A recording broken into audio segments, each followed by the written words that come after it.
इलल्लाहि बिइज़्निही व सिराजम मुनीरा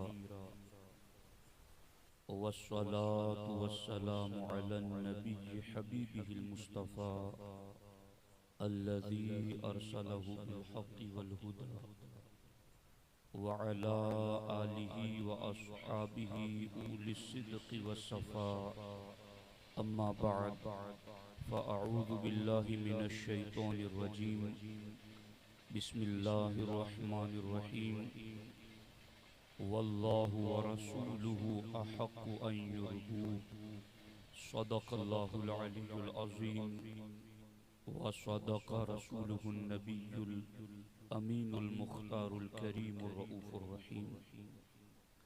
लायक़ सद एहतराम मुअज़्ज़ज़ व मुकर्रम उलमाए किराम, हुफ़्फ़ाज़ इज़ाम, हाज़िरीन व हाज़िरात महफ़िल मीलाद, आइए हम और आप मिलकर गुफ्तगू से क़ब्ल हुज़ूर सय्यिदुल मुरसलीन ख़ातमुल अंबिया शफ़ीउल मुज़निबीन रहमतुल लिल आलमीन ख़ातमुल मासूमीन राहतुल आशिक़ीन सल्लल्लाहु तआला अलैहि व आलिहि व अस्हाबिहि व बारक व सल्लम की बारगाह में अपनी ग़ुलामी का सबूत दें और जिस तरीक़े से मैं पढ़ाऊँ मेरे साथ मिलकर हुज़ूर दिल के साथ नजराने मोहब्बत पेश करें। अस्सलातु वस्सलामु अलैका या रसूल अल्लाह, अस्सलातु वस्सलामु अलैका या हबीब अल्लाह, अस्सलातु वस्सलामु अलैका या नबी अल्लाह व अला आलिका व अस्हाबिका या नूर अल्लाह सल्लल्लाहु तआला अलैहि वसल्लम।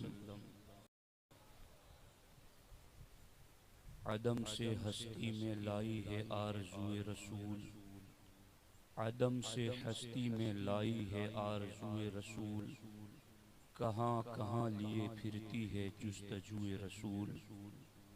दोस्तान मोहतरम, आज की महफिल मिलाद में मुझे जिस उन्वान पर गुफ्तगू करनी है वो ये है, अल्लाह के रसूल सल्लल्लाहु अलैहि वसल्लम को तलब करने के लिए किस किस ने क्या कुछ किया और हमें क्या करना है। सरकार आला हज़रत फरमाते हैं, आदम से हस्ती में लाई है आरज़ुए रसूल। आदम यानी कुछ ना होना, हम नहीं थे पैदाइश से पहले, तो वहाँ से वजूद में जो हम आए हैं वो हमें आरज़ुए रसूल खींच के लाई है। अदम से हस्ती में लाई है आरज़ुए रसूल, कहाँ कहाँ लिए फिरती है जुस्तजुए रसूल। हुजूर आपको तलब करने के लिए आपकी जुस्तजू में हम कहाँ कहाँ फिर रहे हैं। आप ही हमारा मतलूब और मकसूद हैं। आपको पाने के लिए हमने कहाँ कहाँ के सफ़र किए और कहाँ कहाँ हम पहुँचे। मकसद हमारा यही था कि हम आपको तलब करने के लिए निकले हैं। दोस्तान मोहतरम, कुरान मजीद को जब हम पढ़ते हैं तो हमें इस बात का अंदाज़ा होता है कि अल्लाह जल्ल मजदुहुल करीम भी कुरान मजीद में बार बार मुख्तलिफ अंदाज और मुख्तलिफ अल्फाज से हमें अपने महबूब अलैहिस्सलातु वस्सलाम को तलब करने का और उनकी बारगाह में पड़े रहने का हुक्म अता फरमाता है। कहीं तो वो रब यूं इरशा फरमाता है, वलौ अन्नहुम इज़ ज़लमू अनफुसहुम जाऊका, ऐ मेरे बंदो अगर तुम अपनी जानों पर जुल्म कर बैठो, जाऊका तो वो तेरी बारगाह में हाजिर हो जाएं, मेरे महबूब की चौखट पर हाजिर हो जाएं। आप देखें इस आयत मुबारका में भी रब्बे जुल जलाल अपने बंदों को इस बात का हुक्म दे रहा है कि तुम्हें मेरे महबूब को तलब करना है, तुम्हें मेरे महबूब की जुस्तजू में तड़पना है, तुम्हारा काम है मेरे महबूब की दहलीज तक पहुंचना। बल्कि सहाबा किराम में से अल्लाह वाले कुछ मालूमात दरियाफ्त की।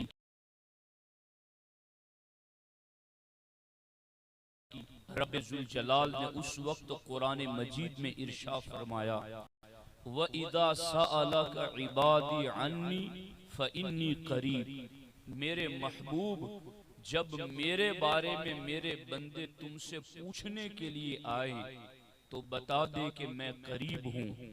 अब यहाँ आप देखें अल्लाह फरमाता व इदा सअलका, महबूब मेरा पता जरूर देना है कि मैं करीब हूँ, मगर पता उसे देना है जो तेरे दर का सवाली बन जाए, जो तेरे दर का मंगता बन जाए, जो तेरी तलाश और जुस्तजू में सरगर्दा रहे, जो तुझे तलब करना अपना मकसूद हयात समझे, जो तेरी दहलीज तक पहुंचना अपनी जिंदगी का कमाल समझे।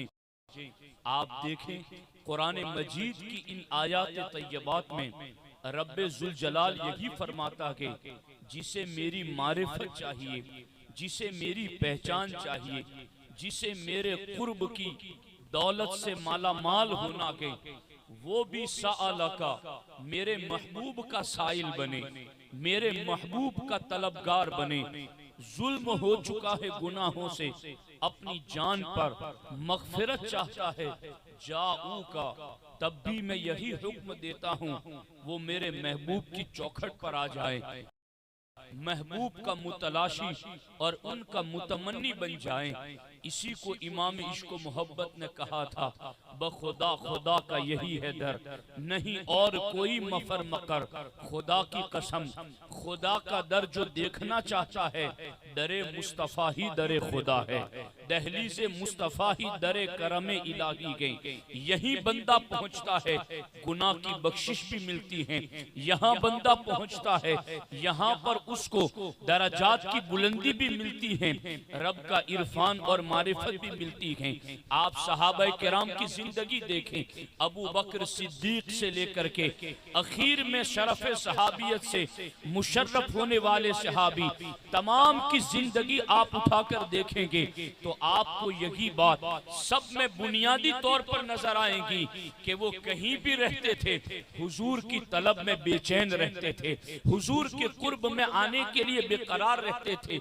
एक सहाबी की तो पोजीशन ये थी कि अल्लाह के रसूल अलैहि सलाम ने उनके चेहरे पर अफसुर्दगी के आसार देखे, उनके चेहरे पर गम के असरात देखे। गम के असरात देख करके हुजूर ने फरमाया कि तुम इतने गमजदा क्यों हो, इतनी तकलीफ और टेंशन में क्यों हो, तुम्हारे चेहरे पर कमजोरी के आसार नजर आते हैं, चेहरा जर्द और पीला पड़ चुका है। कहा हुजूर एक गम है जिसकी वजह से अंदर के अंदर पिघलता हूँ। कौन सा गम है जो तेरे आका की दहलीज पर खुशियों में तब्दील नहीं हो सकता। उन्होंने कहा हुजूर वो गम ये है, आपकी चौखट पर बैठता हूँ, आपको देखता हूँ, आपके दीदार से मुशर्रफ होता हूँ, दिल मुतमईन होता है। जब घर जाता हूँ बीवी बच्चों में मशगूल हो जाता हूँ तो उस वक्त आपको नहीं देखता, बेकरार हो जाता हूँ, बेचैन हो जाता हूँ। जब दिल बेकरार होता है फिर आपकी तलाश में निकलता हूँ, आपकी तलब में निकलता हूँ, आपके दरे दौलत पर आकर आपको देखता हूँ, दिले बेकरार को करार मिल जाता है, पुरसुकून नियत मिल जाती है, सुकून मयसर आता है।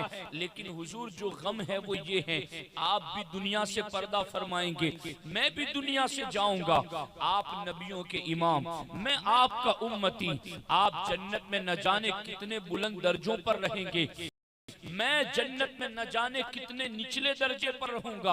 हुजूर वहां आपकी बारगाह में पहुंचना होगा, आपको तलब करना होगा, आपको देखना होगा तो जन्नत में आपको कैसे देख सकूंगा?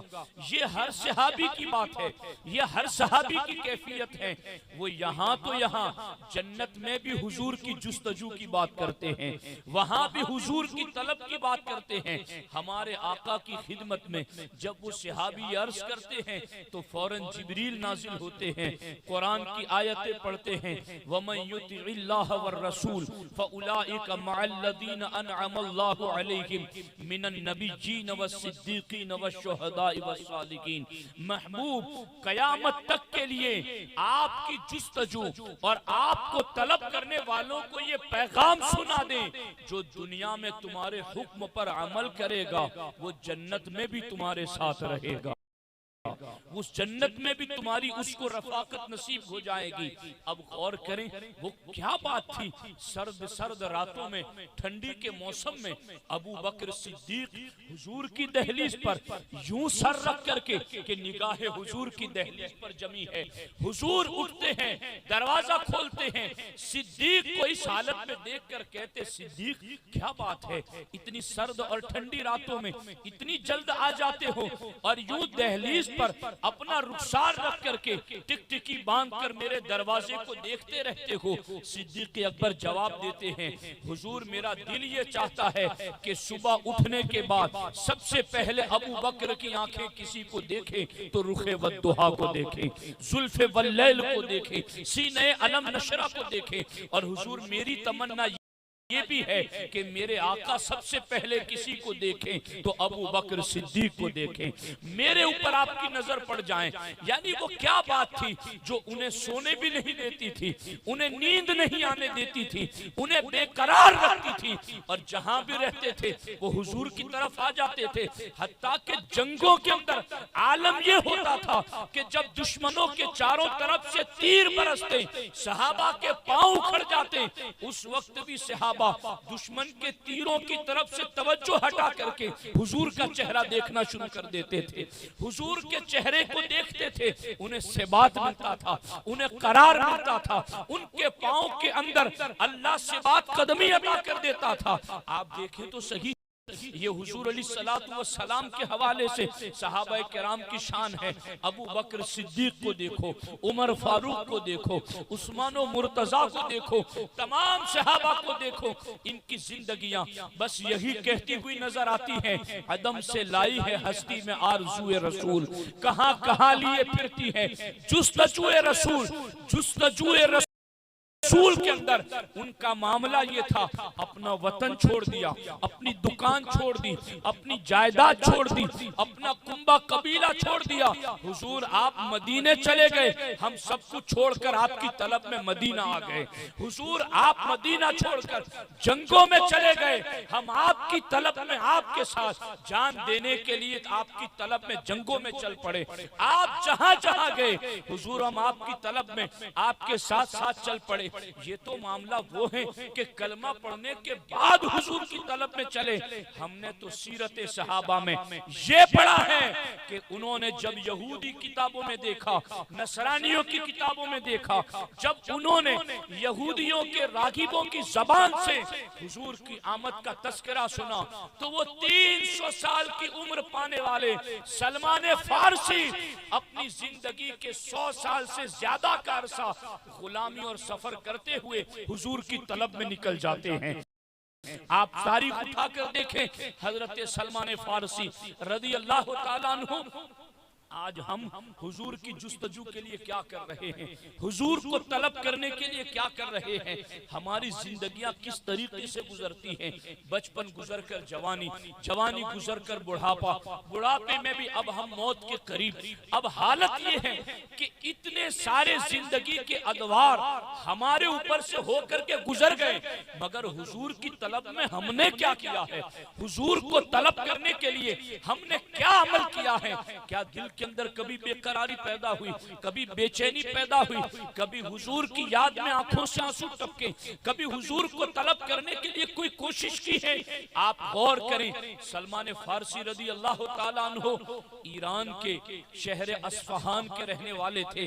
आपका बाप पूरे शहर का सरदार था, और वो मजूसियत में, आग की परस्तिश में इतना गुलू करता था और इतना कट्टर था मजूसियत में कि उसने सलमान फारसी को भी अपने फन का पक्का मजूसी बनाकर रखा था और अपने बेटे से इतना प्यार करता था कि अपने बेटे सलमान को कहीं जाने नहीं देता था। एक मर्तबा अब रब ने जिसके नसीब में लिखा है कहीं न कहीं रब दरवाजे खोल ही देता है, उनकी किस्मत का सितारा चमक ही जाता है। तो अब देखो सलमान फारसी रज़ी अल्लाह ताला अन्हु, उनका मामला ये हुआ कि एक मर्तबा उनके बाप ने कहा जाओ फला खेत खलियान में फला बाग में देख करके आओ कि वहां मजदूर काम कर रहे हैं या नहीं कर रहे हैं, वहां जो निगरानी पर जिनको रखा है वो निगरानी कर रहे हैं नहीं कर रहे हैं। सलमान फारसी खुद कहते हैं जब अपने बाप के हुक्म के मुताबिक मैं बाग की निगरानी के लिए गया, जिस रास्ते से गुजरा वहां ईसाइयों का एक चर्च था, इबादत खाना था। जब मैं वहां से गुजरा तो मैंने वहां उनको नमाज पढ़ते हुए देखा, मैंने उनको तस्बीह पढ़ते हुए देखा, मैंने इनको इबादत में मसरूफ देखा। सलमान फारसी कहते हैं फिर क्या हुआ, मैं तो वहीं रुक गया, मैं खेत खलियान भी नहीं गया और खेत खलियान से वापस होकर घर भी नहीं गया। मुझे उनकी इबादत के तरीके बहुत अच्छे लगे, उनकी तस्बीह पढ़ने का अंदाज, उनका नमाज पढ़ने का अंदाज मुझे इतना खूब लगा कि मैं वहीं पर बैठा रहा महवियत के साथ। मैं बहुत ही ज्यादा इन्हिमाक के साथ उनकी इबादत के तरीकों को देखता रहा। वक्त पर जब मैं घर नहीं पहुंचा, मेरा बाप ऐसे कि मुझसे इतना प्यार करता था कि कहीं निकलने नहीं देता था। आज उसने निकलने दिया और उसी दिन मैं घर भी न पहुंच सका। मेरे बाप ने अपने कई गुलामों को चारों तरफ रस्तों पर फैला दिया, देखो मेरा बेटा कहाँ गया, कहाँ गायब हो गया, इसको किसने अगवा कर लिया, ये कहाँ है इस वक्त पता लगाओ। सलमान फारसी कहते हैं जब मैं रात देर हुई अपने घर पहुंचा तो मैंने अपने बाप को यूं देखा, वो मेरे इंतजार में हैं।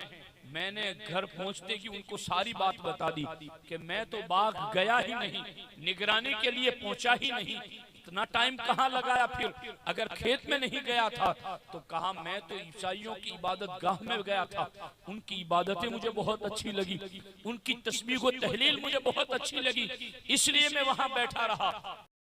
अब वो बाप जो पहले ही मजूसियत में पक्का था उसको ऐसे ही डर लगा रहता था कि कहीं ये मेरा महबूब बेटा ईसाई न बन जाए। अब उस वक्त इस्लाम आया नहीं था, हमारे नबी की पैदाइश हुई नहीं थी, ईसाई मजहब ही राइज था। सलमान फारसी कहते मेरे बाप को डर लगा कि ये ईसाईयत की इतनी तारीफ कर रहा है कहीं ये ईसाई न बन जाए। मेरे पाँव में बेड़ियां डाल दी, लोहे की जंजीर डाल दी और मुझे बांध दिया घर के अंदर ताकि मैं कहीं जा न सकूं। सलमान फारसी कहते हैं मगर उसके बाद मेरी नीयत पक्की थी।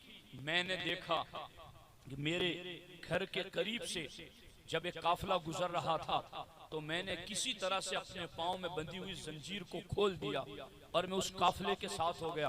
पूछा ये काफिला कहाँ जा रहा है, कहा ये काफिला शाम जा रहा है। कहा फिर मुझे भी साथ ले चलो, मैं अब यहाँ रहना नहीं चाहता, मुझे ईसाइयों की इबादत बहुत पसंद है, मुझे ईसाइयों के किसी गिरजा घर में पहुंचा दो, किसी चर्च में पहुंचा दो, मैं वहीं पर इबादत में मसरूफ रहूंगा।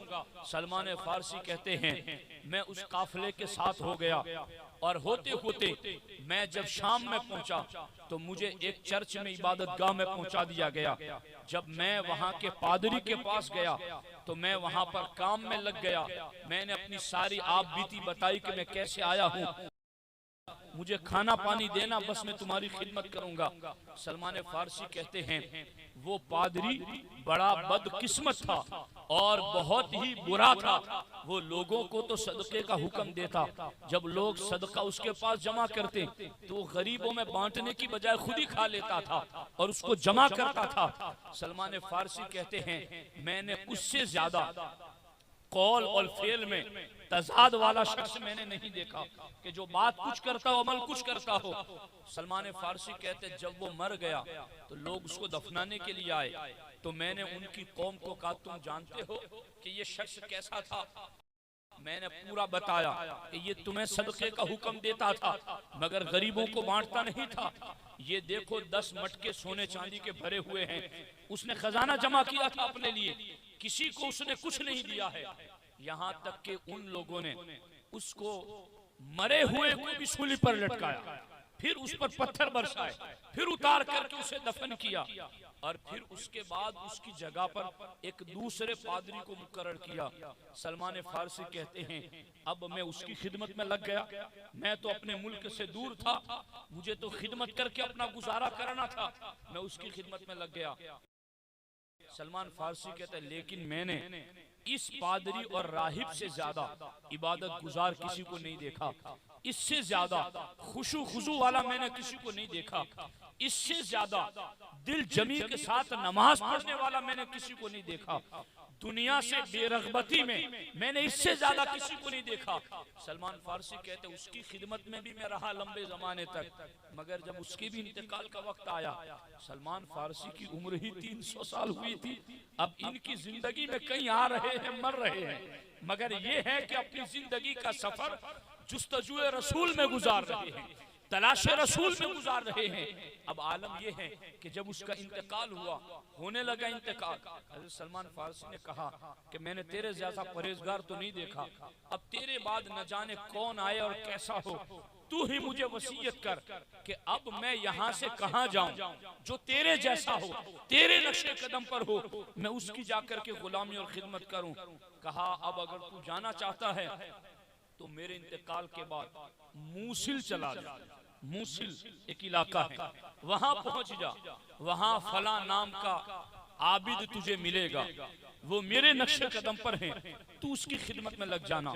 सलमान फारसी कहते हैं मैं वहां पहुंचा उसके इंतकाल के बाद, और मूसिल में बताए हुए शख्स की खिदमत में एक लंबा जमाना रहा। फिर वहां उसका भी इंतकाल का वक्त करीब आया।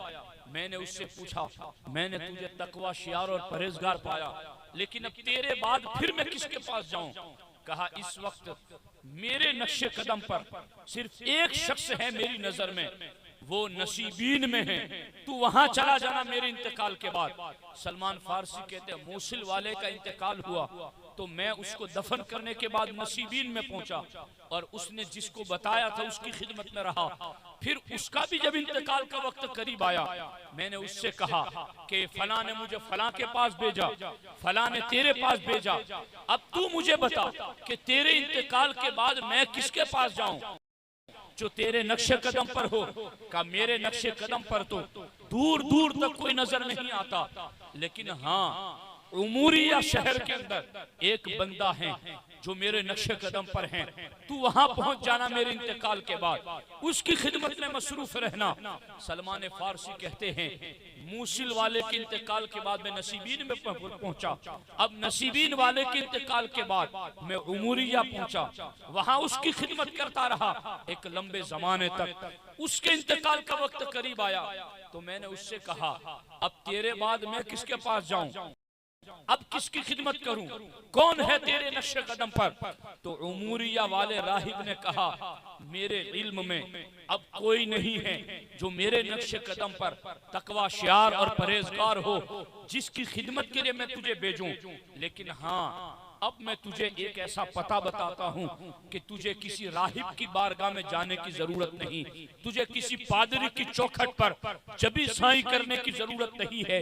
अब मैं तुझे बताता हूँ कि नबी ये आखिरुज़्ज़मा की आमद का वक्त आ चुका है। जिस नबी की आमद का जिक्र तौरात और ज़बूर और इंजील में मैंने पढ़ा है, उनकी आमद का वक्त आ चुका है। मैं तुझे वो निशान बताता हूँ, वो नबी कहाँ आएंगे, कैसी सरजमीन पर आएंगे, उनकी निशानियां और अलामतें क्या होगी। मेरे इंतकाल के बाद तू किसी राहिब की तलाश और तलब में न रहना, नबी ये आखिरुज़्ज़मा की तलाश में निकल जाना, उनकी तलब में निकल जाना। कहाँ अस्फहान से सफर, कहाँ शाम तक का, शाम से मूसिल का, मूसिल से नसीबीन का, नसीबीन से उमूरिया का, उमूरिया वाला अब पता दे रहा है नबी आखिरुज़्ज़मा का, और सरकार के बारे में बताता है कि अल्लाहु अकबर, उस नबी की आमद का वक्त करीब हो चुका है, लेकिन वो आएंगे तो नखलिस्तान में तशरीफ लाएंगे। ऐसे इलाके में आएंगे जहां कदम कदम पर खजूरों के दरख्त होंगे, कदम कदम पर खजूरों के बागात होंगे, पहाड़ियां होंगी, और वो नबी दो पथरीली जमीनों के दरमियान हिजरत करेंगे। और उस नबी की अलामत ये होगी, वो सदका नहीं खाएंगे और हदिया खाएंगे और कबूल करेंगे, और उनकी दोनों शानों के दरमियान खत्मे नबूवत की मोहर लगी हुई होगी। अब तू चाहे उनकी तलब में निकल जा, उनकी जुस्तजू में निकल जा। अदम से हस्ती में लाई है आरज़ूए रसूल, कहां कहां लिए फिरती है जुस्तजूए रसूल, कहां कहां फिरती है, कहां मुसिल, कहां नसीबीन, कहां उमूरिया और कहां पथरीली जमीन, कहां 300 साल की जिंदगी, कहां किस किस की खिदमत, कहां क्या क्या ठोकरें, कहां क्या क्या जुल्म बर्दाश्त, मगर तलाश और जुस्तजू रसूल का सफर है। वो निकले हैं यहाँ से। अब सलमान फारसी कहते हैं उमूरिया वाले का इंतकाल हुआ, तो अब मैंने देखा कि एक काफिला जा रहा है वहां से, बनु कल्ब का काफिला था जो हिजाज का रहने वाला। मैंने उनको कहा कि तुम कहां जा रहे हो? कहा हम हिजाज जा रहे हैं, अरब की सरजमीन पर जा रहे हैं। कहा तुम मुझे उस सरजमीन पर ले जाओ, ये मेरे साथ जितनी बकरियां हैं, ये जितनी गायें हैं, ये सारी की सारी मैं तुम्हें इसके बदले में दे दूंगा कि तुम मुझे उस नबी की सरजमीन पर पहुंचा दो, उस नबी के दर तक मुझे पहुंचा दो, ये मेरा सारा सरमाया ले लो। देखो नबी की चौखट तक पहुंचना, कैसी कुर्बानियां दी जा रही हैं। बाप को छोड़ दिया, वतन को छोड़ दिया, पूरे शहर का बादशाह बाप उसको छोड़ दिया, अकलौती औलाद और बाप का महबूब बेटा उसे छोड़ दिया, पांव की जंजीरों को बर्दाश्त किया, चल पड़े। और यहाँ कबीले बनु कल्ब के हाथ में सारी बकरियां दे दी, सारी गायें दे दी, बस मुझे महबूब के शहर तक पहुंचा दो। अब इन लोगों ने क्या किया? सलमान फारसी कहते हैं मेरी सारी बकरियां, सारी गायों पर कब्जा किया उन्होंने और सब बेच करके पैसे ले लिए। और जब वो हिजाज के करीब पहुंचे तो मैंने देखा यहाँ तो खजूरों के झुंड नजर आ रहे हैं, खजूरों वाला इलाका नजर आ रहा है। हजरत सलमान फारसी कहते हैं मैं खुश होने लगा कि जो अलामत बताई गई है नबी की आमद की सरजमीन की, मैं अब उस सरजमीन में पहुंच चुका हूं, मैं उस इलाके में आ चुका हूं। सलमान फारसी कहते मगर उन्होंने हिजाज में दाखिल होते ही मुझ पर ये जुल्म किया, मेरा सारा सामान भी लूट लिया, सारे पैसे भी ले लिए, जानवर तो मैं पहले ही ले चुका था, सब कुछ मुझसे ले लिया, और जुल्म ये किया कि मुझे किसी के हाथ फरोख्त कर दिया, मुझे बेच दिया। अब सलमान फारसी कहते हैं मुझे एक यहूदी के हाथ बेच दिया और फिर वो लोग चल पड़े। ये है बारगाह रिसालत का सफर, तलाश और जुस्तजू रसूल का सफर। जब तक बिके न थे तो कोई पूछता न था, तुमने खरीद कर हमें अनमोल कर दिया। इस बारगाह की तलब में बंदा बिक जाता है। ये बैअत जो कहते हैं ना, ये भी बैअ ही से है, बिक जाना। इन्नल्लाह अश्तरा मिनल मुमिनीन इन्नल्लज़ीना युबायिऊनका, बिक जाना। ये जुस्तजू रसूल का सफर, इसमें बिक गए। सलमान फारसी कहते हैं यहाँ तक के जिसके यहाँ मैं बिका हुआ था यहूदी के यहाँ, उसका एक आदमी मदीने से उसके यहाँ आया तो इस मेरे मालिक ने उस मदीने के रहने वाले यहूदी के हाथ मुझे फिर बेच दिया। सलमान फारसी कहते हैं मैं तो बिकता बिकाता शहर रसूल में पहुंच गया। बस सलमान फारसी कहते हैं मैं उसके हाथ बिका जो मदीने का यहूदी था। जब वो मुझे लेकर मदीने पहुंचा, अब मैंने देखा ये तो पथरीली सरजमीन भी है, ये तो खजूरों के बागात भी लगे हैं, ये तो वही सरजमीन है। सलमान फारसी कहते हैं जब मैं अपने मालिक के यहाँ काम करने लगा, उसी जमाने में मुझे पता चला कि मक्के में एक नबी मबूस हो चुके हैं। मक्के में बनी हाशिम में नबूवत का ऐलान किसी ने किया है। सलमान फारसी कहते हैं लेकिन मैं गुलामी की जंजीरों में जकड़ा हुआ, अपने आका की इजाजत के बगैर जा नहीं सकता था। अब मैं तो यहाँ गुलामी में था, इंतजार में था कब वक्त मिले मैं उस नबी की चौखट पर हाजिरी दूं।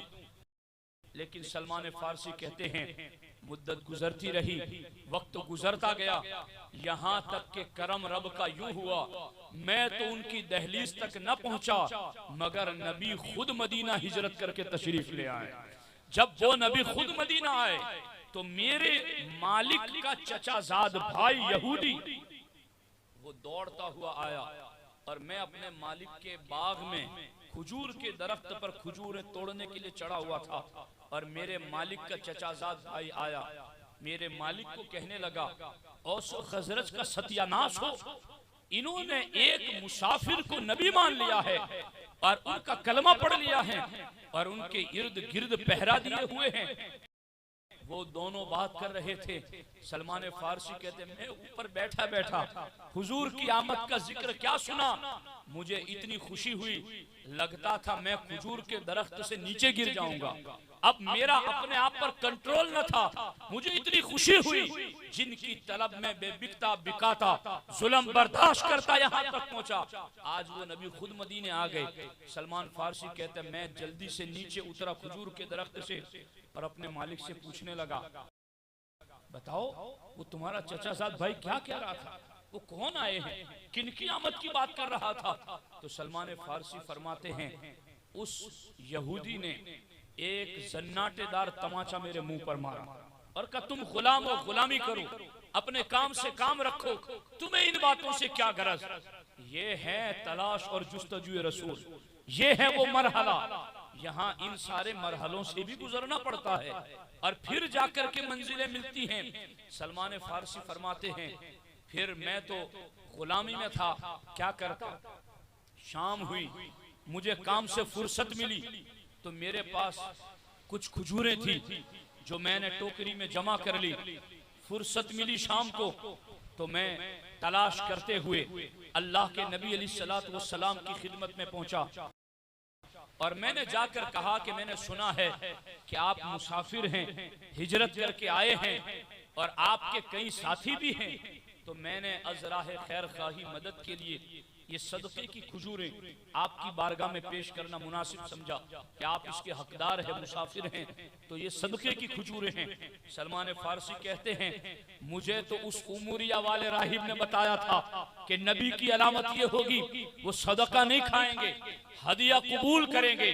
सलमान फारसी कहते हैं मैंने टोकरी तो सामने रख ली मगर टिकटिकी बांध कर देखता रहा, अगर नबी होंगे तो सदके की खजूर नहीं खाएंगे। मैं क्या देखता हूँ उस नबी ने कबूल किया और कबूल करके सारे सहाबा में तकसीम कर दिया, एक भी खजूर उन्होंने नहीं खाई। सलमान फारसी कहते मैंने दिल ही दिल में कहा एक अलामत मैंने देख ली, एक निशानी पूरी हो गई। सलमान फारसी कहते उसके बाद दूसरे दिन फिर मैं खजूरों का तबक लेकर बारगाह रिसालत अला साहिबी सल्लल्लाहु अलैहि वसल्लम में पहुंचा और मैंने कहा ये जो खजूरें हैं वो मेरी तरफ से आपकी खिदमत में हदिया हैं। सलमान फारसी कहते मैंने हदिया कहा और उसके बाद फिर मैं बैठ गया देखने के लिए कि ये खाते हैं या नहीं खाते। सलमान फारसी कहते हैं हुजूर ने खुद भी उसमें से खाई और अपने सहाबा को भी खिलाई। सलमान फारसी कहते हैं मैंने देखा कि अब ये दूसरी अलामत पूरी हो गई, ये दूसरी निशानी मैंने देख ली। सलमान फारसी कहते उसके बाद मैं तीसरी निशानी मोहरे नबूवत को देखने की तलाश में था मगर वो देखूं तो कैसे देखूं। सलमान फारसी कहते एक मर्तबा मैं हुजूर की बारगाह में पहुंचा तो मैंने यूं देखा हुजूर अपने किसी सहाबी के जनाजे में तशरीफ लाए थे। कैसे खुशनसीब होंगे जिनके जनाजे में खुद हुजूर जाते थे, कैसे खुशनसीब होंगे, सरकार तशरीफ ले गए थे। अल्लाहु अकबर। सलमान फारसी कहते हैं वहां हुजूर तशरीफ फरमा थे और मैं हुजूर के इर्द गिर्द मोहरे नबूवत की दीद में तड़प रहा था और चारों तरफ चक्कर लगा रहा था मगर कहूं तो कैसे, बात बताऊं तो कैसे। अब ये नबी इनकी तो शान ये है सरे अर्श पर है तेरी गुजर, दिल फर्श पर है तेरी नजर, मलकूत मुल्क में कोई शय नहीं वो जो तुझ पे आया नहीं। दिल फर्श पर है तेरी नजर, दिल फर्श पर है तेरी नजर, दिल सलमान पर है तेरी नजर। सलमान फारसी के दिल पर है तेरी नजर। अब देखा कि सलमान क्या चाहते हैं। सलमान फारसी जैसे ही पीछे आए, सलमान फारसी कहते हुजूर ने जो चादर मुबारक डाल रखी थी अपने हाथों से खुद ही सरका दी, खुद ही हटा दी। सलमान फारसी कहते मैंने मोहरे नबूवत को क्या देखा, मैं उस पर झुक गया, चूमने लगा, रोने लगा। और जब मैं हुजूर की मोहरे नबूवत को चूम कर रोने लगा, हुजूर ने हाथ पकड़कर मुझे आगे किया, मैंने सरकार की गोद में सर रखा और कलमा पढ़कर के इस्लाम कबूल कर लिया। ये है अदम से लाई है हस्ती में आरज़ूए रसूल, कहां कहां लिए फिरती हैं जुस्तजूए रसूल। खलील भाई ने कल रात 2:30 बजे मुझे कहा कि इस टॉपिक पे आप गुफ्तगू करें कि हुजूर की तलब में किस किस ने क्या क्या किया। तो ये है हुजूर की तलब में किस किस ने क्या क्या किया, इस तरीके से कुर्बानियां दी हुजूर की तलब में। अब सलमान फारसी कहते हैं मैं कलमा तो पढ़ लिया लेकिन गुलामी में था, बदर और ओहद में शरीक न हो सका, जंगों में शिरकत न कर सका। एक मर्तबा हुजूर की खिदमत में हाजिर था, हुजूर ने फरमाया सलमान तुम मुकातबत क्यों नहीं कर लेते, कुछ ले दे के छूट क्यों नहीं जाते, मैं चाहता हूं कि तुम अब इसकी गुलामी से आजाद हो जाओ। सरकार से कहा हुजूर वो मुझसे कुछ मांगेगा मैं क्या करूं, मेरा तो कोई कबीला खानदान कुछ नहीं है, तो मैं कहां से लाऊं और उसको दूं। सरकार ने फरमाया तुम उससे एग्रीमेंट कर लो कि उसको क्या देना है, उसके बाद मैं तुम्हारा इंतजाम कर दूंगा। सलमान फारसी को तो ऑफर मिल गई, खुश हो गए, यहूदी के पास गए मैं आजाद होना चाहता हूं।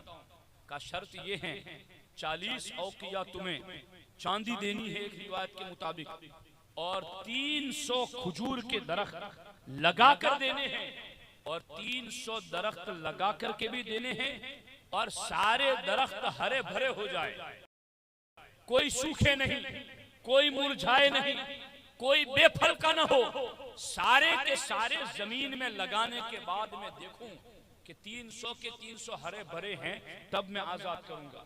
अब ये खजूर के दरख्त आज लगाने के बाद कितनी मुद्दत बाद हरे भरे रहेंगे, कब सूखेंगे, कब तक रहेंगे, कब फल लाएंगे, ये फिर कितनी मुद्दत हो जाए। लेकिन अल्लाह अकबर, सरकार की बारगाह में आकर उसके हुजूर उसने 300 खजूर के दरख्त लगाकर हरे भरे करके देने का ये मुकातबत का वादा किया है कि यूं करोगे तो मैं तुम्हें आजाद करूंगा। सरकार ने फरमाया कोई बात नहीं, अल्लाह अकबर, अल्लाह अकबर, अल्लाह अकबर। सूखे धानों पे हमारे भी करम हो जाए, छाए अब्रे रहमत की छाए रहमत की घटा बन के तुम्हारे गैसू, छाए रहमत की घटा बन के तुम्हारे गैसू। सूखे धानों पे हमारे भी करम हो जाए, सूखे धानों पे हमारे भी करम हो जाए, सूखे धानों पे हमारे भी करम हो जाए, छाए रहमत की घटा बन के तुम्हारे गैसू। ये एक इस्तिगासा है बारगाह रिसालत में। अब देखो सरकार ने सहाबा में ऐलान किया सलमान फारसी के लिए खजूर के दरख्तों का इंतजाम करो, 300 दरख्त इकट्ठे करने हैं। सरकार ने ऐलान किया, हर सहाबी अपने भाई की मदद के लिए आगे आ गया। कोई 10 दरख्त लेकर आ रहा, कोई 5 लेकर आया, कोई 15 लेकर आया, कोई 30 लेकर आया, 300 दरख्त हो गए। सरकार ने फरमाया सलमान अब जिस खेत में वो लगवाना चाहता है तुम जाकर के उस खेत में गड्ढे खोद के रखो, बाकी दरख्त लगाना ये मेरा काम है, मैं आऊंगा दरख्त लगाने के लिए। अल्लाह अकबर, अल्लाह अकबर, अल्लाह अकबर। सलमान फारसी ने गड्ढे खोद के रखे, सरकार तशरीफ लाए, 300 खजूर के पौधे सरकार लगाते गए। सलमान फारसी कहते हैं हुजूर ने जितने भी पौधे लगाए एक पौधा भी सूखने न पाया, एक पौधा भी झिलमिलाया नहीं। सरकार ने लगाया क्या, लगाते ही तरोताजा हो गया। और फिर 40 औकिया सोना देना है। सरकार की खिदमत में अंडे के करीब सोना आया। सरकार ने सलमान फारसी को तलब किया, कहा ये ले जाओ, इससे 40 औकिया अदा कर दो। कहा हुजूर इतनी छोटी चीज से कैसे अदा हो जाएगा। कहा तुम ले जाओ, इसको तोलो और फिर उसका अदा करो। सलमान फारसी कहते हैं जब मैं उतनी छोटी चीज को लेकर के मैंने उसका नाप तोल किया तो जितना उसने मुकर्रर किया था पूरा अदा उसी से हो गया। जो उनकी तलब में निकलते हैं वो उसे किसी की गुलामी में नहीं रहने देते, आजाद करते हैं, अपनी गुलाम बनाते, अपनी गुलामी में कबूल करते हैं। ये है जुस्तजुए रसूल का सफर। और इसी पर बस नहीं दोस्तों, ये तलब सफर बहुत हुए हैं। मैं इस पर बड़ी दर्दनाक दास्तानें हैं, क्या क्या सुनाऊं। सुहैब रूमी रदी अल्लाह ताला अन्हु का नाम आपने सुना होगा। हजरत सुहैब रूम के रहने वाले मक्के में आए, दुकान की, तिजारत की, खूब कमाया, सरमाया जमा किया, मुसलमान हो चुके थे। जब अल्लाह के रसूल अलैहि सलाम ने हिजरत का हुक्म दिया तो हजरत सुहैब रूमी रदी अल्लाह ताला अन्हु अपनी सवारी पर सवार होकर के मदीने की तरफ चल पड़े। तो कुरैश रास्ता रोक कर खड़े हो गए। कहा सुहैब हमारे अंदर तुम आए तब तो गरीब थे, तंगदस्त थे, कुछ नहीं था, हमने कमाया, हमारा रुपया जमा किया और अब हमारी दौलत इकट्ठी करके जमा करके लेके मदीना चले जाना चाहते हो? हम तुम्हें जाने नहीं देंगे। सलमान फारसी फरमाते हैं मैंने सारे तीर तरकश से निकाल ली और मैंने बिल्कुल तैयारी कर ली और मैंने उनको कहा जहां हो वहीं खड़े रहो। तुम में से हर कोई जानता है मैं सबसे ज्यादा तेज तीरंदाज हूं, मेरा निशाना खाली नहीं जाता। तुमने अगर मुझ पर हमला करना चाहा तो तुम मेरे करीब पहुंच ना सकोगे जब तक ये सारे तीर खत्म ना हो जाएं, और तीर खत्म हो गए तो मैं इस तलवार से लड़ूंगा। और अगर तुम ये चाहते हो कि मेरा माल तुम्हारी मिल्क में आ जाए तो मैं तुम्हें अपने सारे माल का पता बताए देता हूं। तुम्हें चाहिए तो मेरा माल ले लो, मुझे कब माल चाहिए, मैं तो ऐसे ही यहां छोड़ के महबूब की तलब में जा रहा हूं, मुझे तो माल चाहिए ही कब, मैं तो छोड़े ही जा रहा हूं। तुम चाहते हो तो माल की निशानी में तुम्हें बता दूं कहां है। कहा फिर बहुत अच्छा, हम सिर्फ माल चाहिए। सलमान फारसी ने कहा मेरा माल फला जगह पर तुम ले लो, मेरा रास्ता छोड़ दो। इन्होंने रास्ता छोड़ दिया, माल जाकर के सारा हजरत सुहैब रूमी का ले लिया। सैयदना सुहैब रूमी रदी अल्लाह ताला अन्हु जब मदीने पहुंचे, हुजूर तशरीफ फरमा है, कोई आके बताने वाला नहीं। जिब्रील ने आकर कुरान की आयत सुना दी, वमिनन नासि मन यश्तरी नफ्सहु इब्तिगा मरदातिल्लाह। महबूब अल्लाह के बंदों में से बाज ऐसे हैं जो अपनी जान तुम्हारे लिए खरीद लेते हैं अल्लाह की रजा के लिए, कि तुम ये सारा कुछ ले लो, मुझे छोड़ दो हुजूर की तलब के लिए। सरकार ने फरमाया सलमान तेरी तिजारत बहुत नफा बख्श तिजारत है, तेरी तिजारत बहुत नफा बख्श तिजारत है, तेरी तिजारत बहुत नफा बख्श तिजारत है। अब गौर करो, सारा माल दे करके हुजूर की तलब में चल पड़े, हुजूर की जुस्तजू में चल पड़े। और ये तो मर्द हैं, औरतों की दास्तानें भी ऐसी हैं कि दिल हिलाती। हजरत अबू सलमा, हजरत उम्मे सलमा और हजरत सलमा, ये तीनों मियाँ बीवी और उनका बेटा, ये सरकार ने जब पहली मर्तबा हबशा की तरफ हिजरत का हुक्म दिया तो ये तीनों हिजरत करके हबशा चले गए। हबशा गए, उन्हें कोई तकलीफ नहीं थी हबशा में, चूंकि वहां के बादशाह ने पहले ही से अमान दी हुई थी, आप आ जाओ यहाँ आप सुकून से रहोगे। लेकिन अपने बाप दादा का वतन याद आता है। हजरत उम्मे सलमा रदी अल्लाह ताला अन्हा फरमाती हैं कि फिर भी हमें मक्के की याद आती थी। फिर जब हमें पता चला कि हजरत अमीर हमजा इस्लाम ला चुके, उमर इब्ने खत्ताब इस्लाम ला चुके और अब इस्लाम गालिब हो गया, तो हम फिर पलट करके मक्का वापस आ गए हबशा से। लेकिन हमने मक्का आकर के देखा कि हमने वापस होने में थोड़ी जल्दी कर ली, क्योंकि इनके जुल्म और बढ़ गए, इनके मजालिम और बढ़ गए, इनकी शिद्दतें और बढ़ गई। हजरत उम्मे सलमा फरमाती हैं अब यहाँ जब जुल्म बढ़े, सरकार ने फरमाया अब तुम हिजरत करके मदीना चले जाओ। हजरत उम्मे सलमा रदी अल्लाह ताला अन्हा फरमाती है जो पहला काफिला हिजरत करके मदीने की तरफ जाने के लिए निकला, औरतें खास तौर पर इस बात को सुने कि हुजूर की तलब में, हुजूर की जुस्तजू में दुरूद पढ़ना बहुत आसान है। हुजूर की तलब और हुजूर की जुस्तजू में औराद व वज़ाइफ पढ़ना बहुत आसान है। हुजूर की तलब में हुजूर की आंखों को ठंडक पहुंचाने के लिए नमाज अदा करना बहुत आसान है। मगर हजरत उम्मे सलमा की जो कुर्बानी है हुजूर की तलब के लिए, वो एक तारीख की मुनफरिद दास्तान है, वो एक अलग ही अंदाज है। हजरत उम्मे सलमा फरमाती है, पहला काफिला हिजरत करके मदीने की तरफ निकलना चाहता था तो हजरत उम्मे सलमा बनी मखजूम के सरदार की बेटी थी।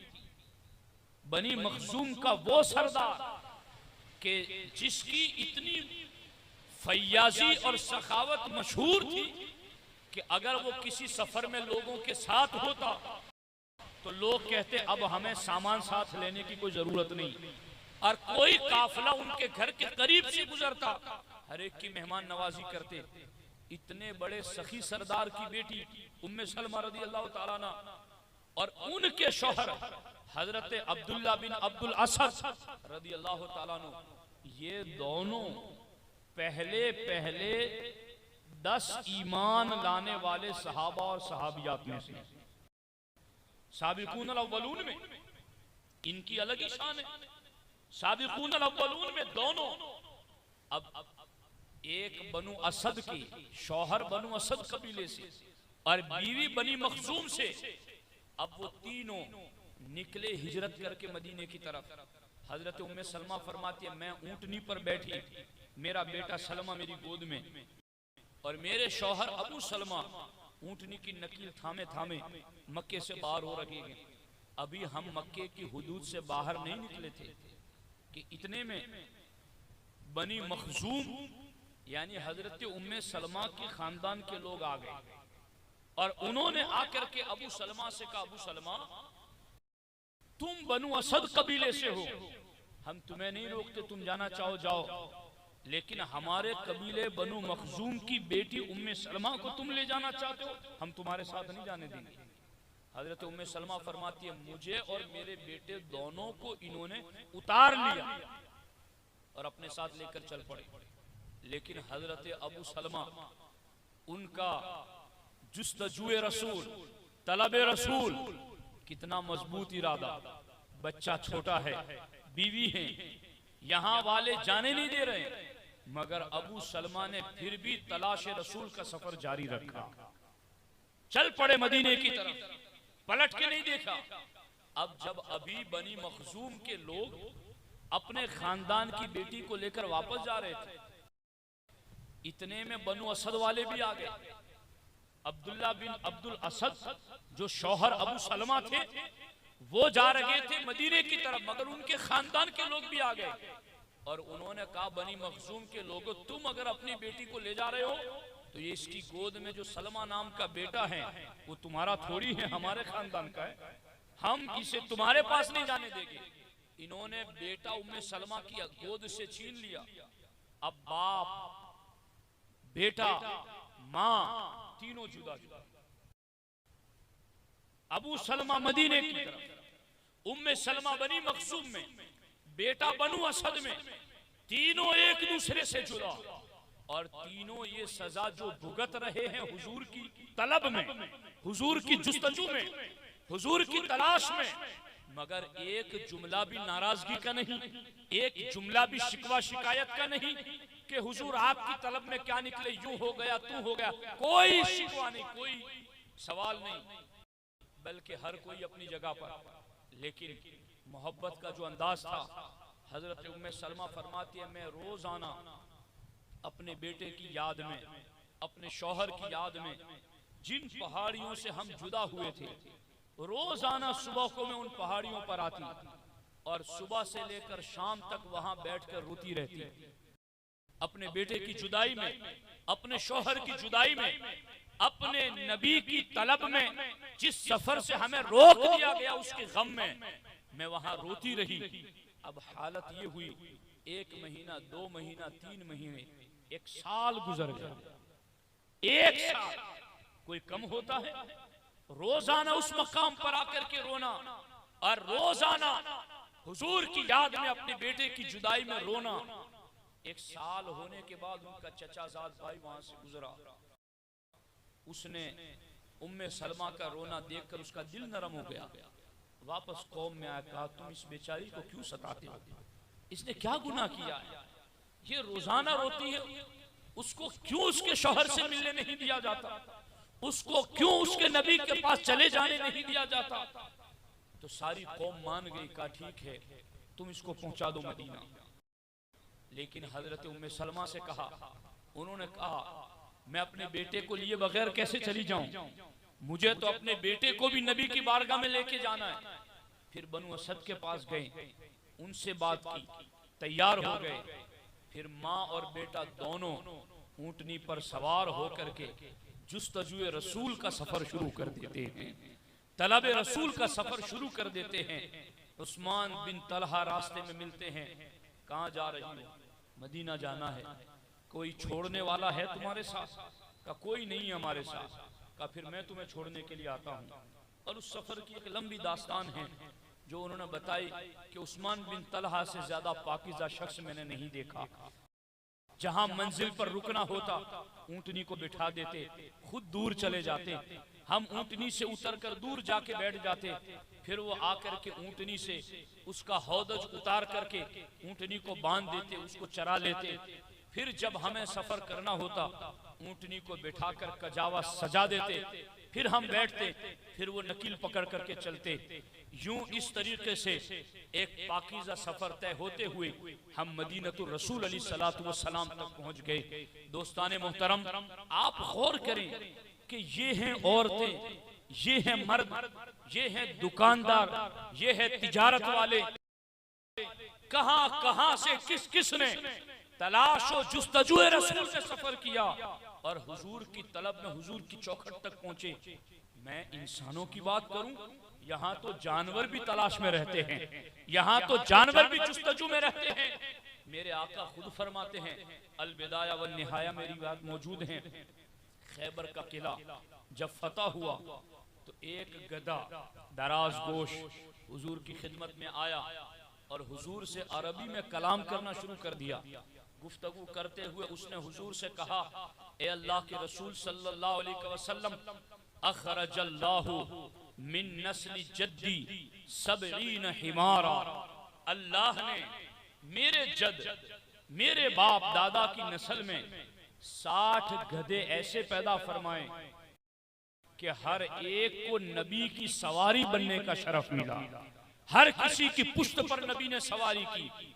हुजूर, उन गधों की नस्ल में मैं आखिरी, नबियों की फहरिस्त में आप आखिरी, मैं चाहता हूं कि आप मुझे अपनी सवारी बनाएं। और फिर उसने सरकार को जो अपनी दास्तान सुनाई कि ये जो मैं आप तक पहुंचाऊं, कैसे पहुंचाऊं, कैसे आया हूं, बड़ी मार खाई है मैंने, बड़ी भूख बर्दाश्त की है मैंने, बड़ी शिद्दतें बर्दाश्त की है मैंने।